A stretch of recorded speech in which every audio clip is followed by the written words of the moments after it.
पति और पत्नी के बीच में यदि उम्र में ज्यादा फासला है और पत्नी की सारी आवश्यकताएं, खासकर काम वासना की आवश्यकता, शारीरिक आवश्यकता जब पूरी नहीं होती है तो वो महिला बहकने लगती है। और जब एक बार बहकती है, एक बार मर्यादा तोड़ती है, तो फिर मर्यादा तोड़ने की कोई सीमा नहीं रहती है और वो महिला किसी भी हद तक जा सकती है। लगातार ऐसी घटनाएं सामने आ रही है।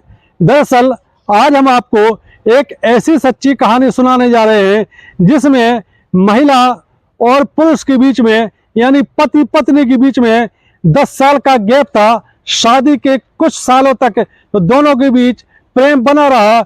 इसके बाद जैसे ही पति कुछ ढीला हो जाता है, शारीरिक रूप से कुछ कमजोर होता है, महिला की जो शारीरिक आवश्यकता है जब वो पूरी नहीं होती है तो वो किसी और के चक्कर में पड़ जाती है।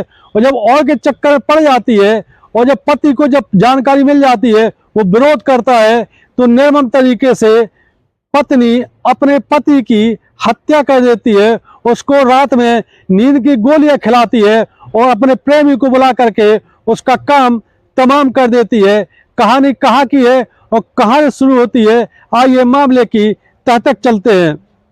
दरअसल 19 फरवरी 2025 को उत्तर प्रदेश के मैनपुरी में, मैनपुरी शहर से लगा हुआ एक इलाका है, वहां पर रोड किनारे एक व्यक्ति की खेत में जली हुई डेड बॉडी बरामद की गई।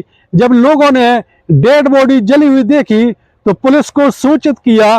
पुलिस मौके पर पहुंचती है और वहां जब बॉडी को पोस्टमार्टम के लिए भेजा जाता है तो पहली प्राथमिकता पुलिस की यही होती है कि आखिर मृतक है कौन।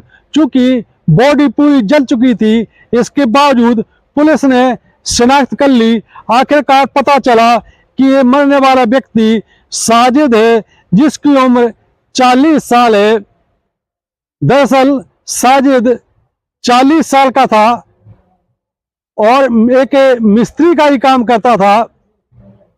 बाइक स्कूटर सुधारने का वो काम करता था और अपनी पत्नी आमना के साथ वो खुशीपूर्वक रह रहा था।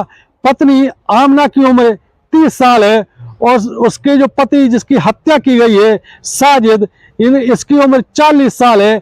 दोनों के बीच 10 साल का अंतर है। इनकी शादी 10 साल पहले हुई थी। शादी के 4 से 5 साल तक दोनों के बीच प्रेम संबंध ठीक ठाक रहे।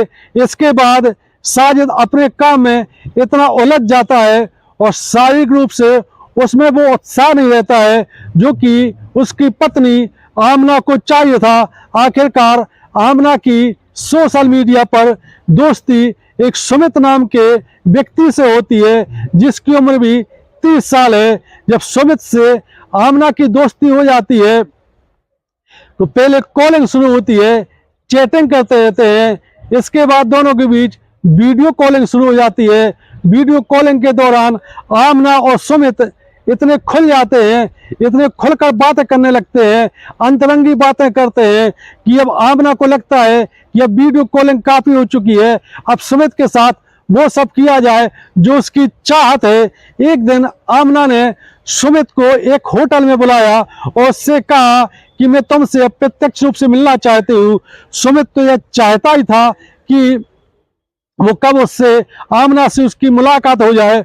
और जब होटल में दोनों लोग पहुंचते हैं तो पहले वहां पे कुछ नाश्ता पानी करते हैं। इसके बाद सुमित ने चूंकि एक रूम बुक कर लिया था होटल में, इसके बाद होटल के रूम में पहुंचते हैं और जब होटल के रूम में पहुंचते हैं बातचीत करते करते आमना और सुमित एक दूसरे से लिपट जाते हैं। चूंकि वीडियो कॉलिंग के दौरान दोनों इतने खुल चुके थे कि इनको लगा ही नहीं कि इनकी पहली मुलाकात है। आमना को ऐसा लगा ही नहीं कि वो अपने पति के अलावा गैर मर्द से इतनी जल्दी इतनी निकट कैसे आ सकती है। आखिरकार होटल के कमरे में दोनों के बीच अवैध संबंध स्थापित हो गए और जब एक बार मर्यादा टूटती है तो फिर टूटने की कोई सीमा नहीं रहती है। आखिरकार आमना और सुमित के बीच अब रोज का ही सिलसिला हो गया। दोनों के बीच डेली अवैध संबंध होते थे। आमना भी बहुत खुश थी और इधर सुमित भी बहुत खुश था, क्योंकि दोनों की उम्र हम उम्र थे, दोनों की उम्र 30 साल थी, कोई किसी से कम नहीं था। लेकिन कहते हैं कि ऐसे मामले छुपाए नहीं छुपते। आखिरकार साजिद को, जो कि आमना का पति है, उसको अपने पत्नी के चरित्र के बारे में पूरी जानकारी मिल जाती है। जब साजिद अपनी पत्नी आमना से इस बारे में बात करता है तो आमना पूरी तरह से बात को मेट जाती है, पलट जाती है। वो कहती है कि मैं किसी सुमित को नहीं जानती हूँ और तुम फालतू का शक करते हो। शक तो कोई किसी पर भी कर सकता है, तुम्हारे पास क्या प्रूफ है? इधर साजिद ने अपनी पत्नी आमना के मोबाइल से वो सारी चैटिंग और कुछ वीडियो कॉलिंग की रिकॉर्डिंग निकाल ली थी, जो साजिद सबूत के तौर पर रखे हुए था। उसने उसमें से कुछ सबूत अपनी पत्नी आमना को दिखाए और उससे कहा कि आखिरकार ये है कौन। फिर आमना टूट जाती है, बताती है कि ये सुमित है, जैसा कि तुम्हें लगता है, लेकिन जैसा तुम सोचते हो ऐसा कुछ भी नहीं है। ये सिर्फ हमारा सोशल मीडिया पर इससे दोस्ती है, इससे कभी मैं मिली नहीं। लेकिन साजिद ने जब आमना से मारपीट की तो वो सच्चाई उगल देती है और बता देती है कि हमारे सुमित के बीच अवैध संबंध है, क्योंकि हमें तुमसे वो सब नहीं मिल पा रहा है जो कि हमको चाहिए। साजिद ने आमना को कड़ी हिदायत दी कि आज के बाद यदि सुमित से बात करोगी या मिलोगी तो मैं तुम्हें जान से मार दूंगा। लेकिन आमना ने सारी बातें अपने प्रेमी सुमित को बताई और सुमित के साथ मिल करके अपने पति को रास्ते से हटाने की पूरी तैयारी की। आखिरकार सुमित और आमना ने प्लानिंग के तहत आमना ने अपने पति साजिद को रात्रि में खाने के दौरान नींद की गोलियां मिला दी। जब नींद की गोलियां ज्यादा मिला दी तो साजिद खाना खा करके सो जाता है। इसी दौरान आमना ने अपने प्रेमी सुमित को प्लानिंग के अनुसार, षड्यंत्र के अनुसार घर पर बुलाया और उसकी गला दबा करके हत्या कर दी।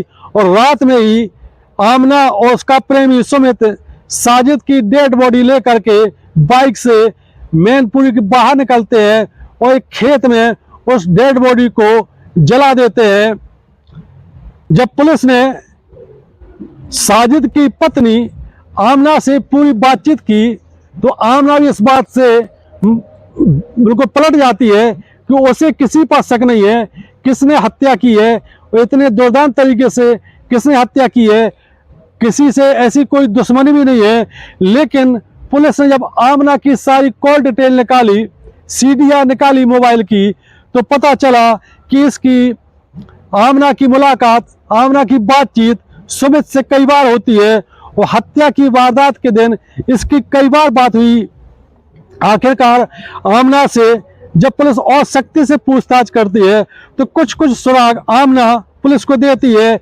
इसी दौरान पुलिस ने सुमित को भी हिरासत में लिया और उससे सख्ती से पूछताछ की तो उसने मामले का खुलासा कर दिया। आखिरकार पुलिस ने आमना उसके प्रेमी सुमित को गिरफ्तार करके जेल भेज दिया। एक कहानी सुनाने का मकसद और वीडियो बनाने का मकसद यही है कि अवैध संबंधों के परिणाम बहुत भयावह होते हैं, इसलिए नैतिकता का जीवन जिए, मर्यादित रहें, सुरक्षित रहें, अलर्ट रहें, अपना ख्याल रखें, अपने परिवार का ख्याल रखें। ये कहानी आपको कैसी लगी?